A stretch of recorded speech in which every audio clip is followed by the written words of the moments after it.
Hey, cruise team, welcome back. It's Brad. I'm the host of Coach Cruise. And just a couple hours ago, John HEALD, many of you know as the ambassador of Carnival Cruise Lines, had a lengthy 32-minute segment in which he updated us all on everything Carnival.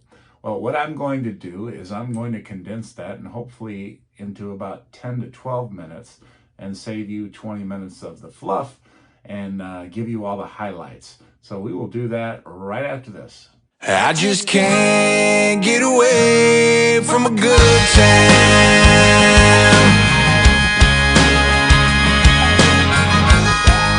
All right, so I promised you 10 to 12 minutes, and I'm going to try to deliver on that, but there is a lot of news. So I'm going to go in the order that John gave it just a couple hours ago, and you may see me looking down because I got a lot of notes here to cover. So let's jump right into it. First, he started off by acknowledging somebody that is very worthy of acknowledgement, a gentleman by the name of Charles, who is an Army veteran of 33 years. Now, that is great in itself and deserves acknowledgement, but this gentleman is 90 years old and he's going on his very first Carnival cruise. I believe it was the Carnival Horizon. Not only that, but he's cruising with 3 different generations. I believe it was his daughter, grandson, and great-grandson. So John took the time, as well he should, to give this gentleman the honor that he deserves. Army veteran of 33 years, and thank you, Charles, if you are seeing this video, for your service.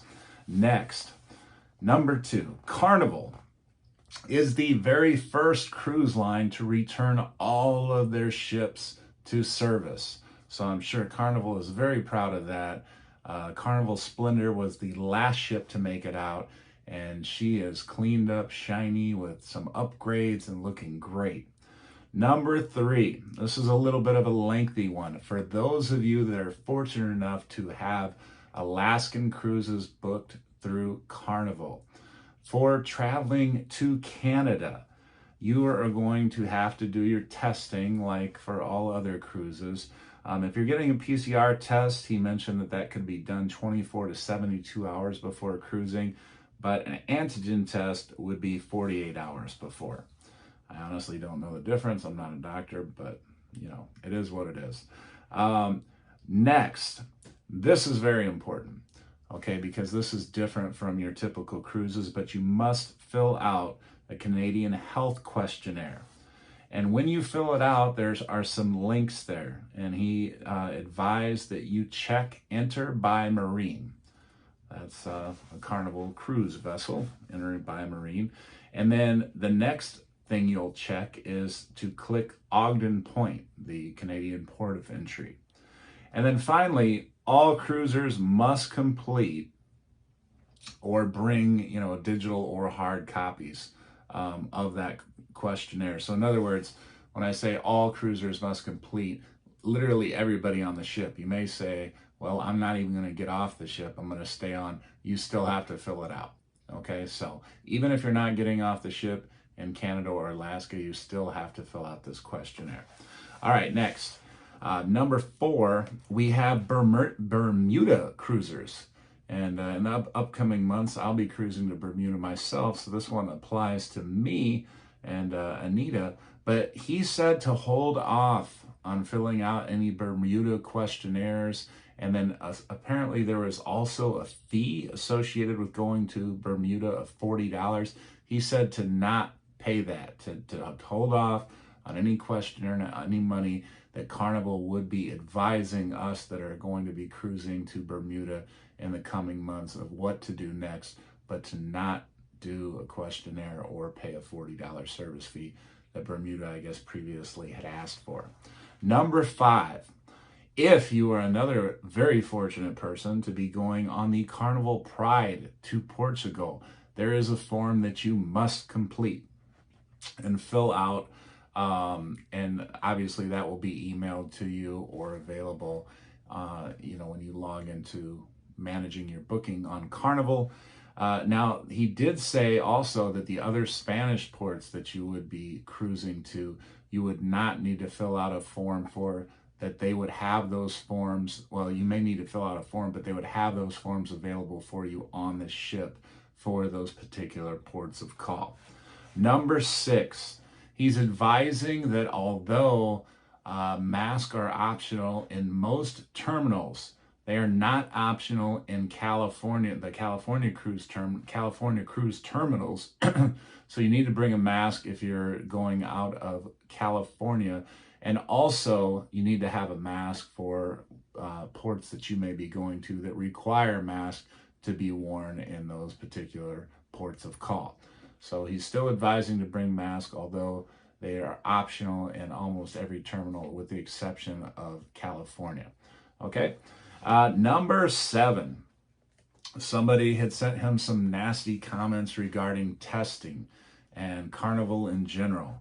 And he basically acknowledged that testing is still required and it was going to be required for the foreseeable future.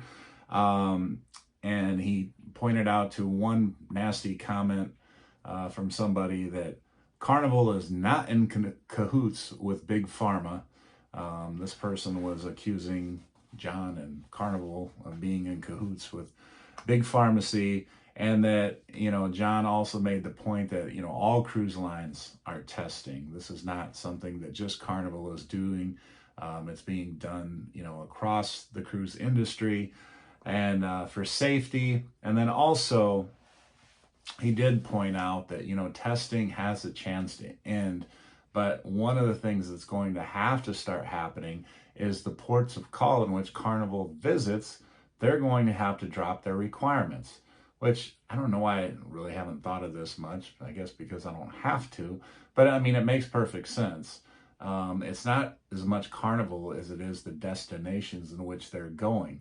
If you're going to cruise, you're going to have to go to ports of call, and you have to play by those ports of call's rules.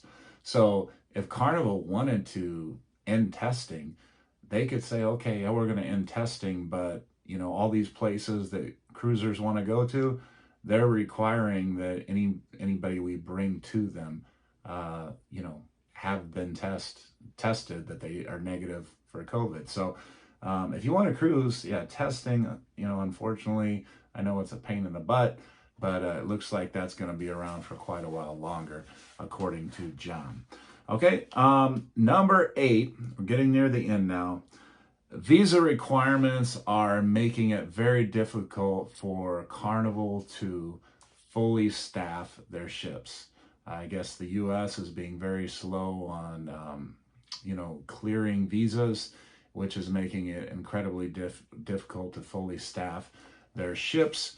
And you've probably heard several people complaining about ships being understaffed and, taking a long time to get service and things like that. Well, now you know the reason. They're trying to get these ships staffed. They're just having difficulty in doing so. It's not necessarily the fault of Carnival as much as it is getting through all the red tape to get these people that work on the ships, staff that work on the ships, into the country and onto the ships. Okay, and then number 9. And typically it's been my experience when watching John, when he starts to mention these things, they are right around the corner. And one thing he ended with is that they want to bring back VIP boarding very soon. So the platinum and diamond members can have priority boarding like they have in the past. And also some other things. One thing he made note of was things like the Dr. Seuss breakfast, wanting to bring that back soon as well. So I think, like I say, this is just a guess on my part, but typically, John mentions this kind of stuff when there's smoke in the air in terms of, it possibly happening. Okay, you know what? We got through it, and it was about 10 minutes, and I'm glad we did. So that is the update from John Heald. Again, he's the ambassador of Carnival. For those of you that did not know, that's all the latest news concerning Carnival. And I'm Coach Cruz. If you're new to the channel, please consider hitting subscribe. We are a relatively new channel, which is maybe why you haven't seen me in the past. We started just this past summer, and we were working feverishly to hit that 1,000 mark within the year. So we're getting close to that. We're closing in on 800 and 200 to go to hit that goal of 1,000 we set for ourselves when we started out. So you can get in on the ground floor by hitting that subscribe button. And for all of you awesome cruise team members, you hit that like button as well. That's great too. But until next time, cruise team, and all of our new, hopefully, cruise team members, we'll talk to you later. Have a great day if you're watching this daytime, and if you're watching in the evening, I hope you had a great day, and have a great day tomorrow. Take care, cruise team. I just can't get away from a good time.